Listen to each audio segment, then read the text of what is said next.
21 kababaihan ang nabigyang oportunidad na magtatag ng isang samahan na nagsisimbolo sa sipag, dedikasyon at patas na pagkilala sa halaga ng mga kababaihan sa San Lorenzo, Guimaras. Ito ay kinikilala bilang Igkawayan Agri-Poultry Supply Association na taus-pusong binigyang suporta ng DSWD Sustainable Livelihood Program sa Western Visayas. Nagsimula noong 2023, nakatanggap ng boost ang business mula sa Sustainable Livelihood Program ng DSWD Field Office 6 sa pamamagitan ng payapa at masaganang pamamayanan o pamana program na nakapagbigay ng 450,000 pesos na seed capital.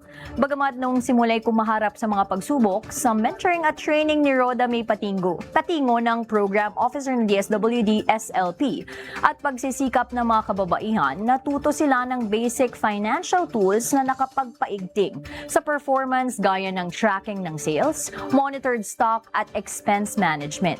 Sa pamamagitan din ito ay napagtibay ang transparency at accountability na nagbuo sa tiwala ng kanilang mga customer. Itong katangian na ito ay siya ring isa sa mga naging haligi ng paglago ng asosasyon. Hindi lang nakapagbabahagi ng abot kayang supply sa komunidad itong women-led enterprise, kundi nakapagbukas din ang bagong oportunidad at empowerment sa mga kababaihan, kasama ng buong komunidad na makikinabang.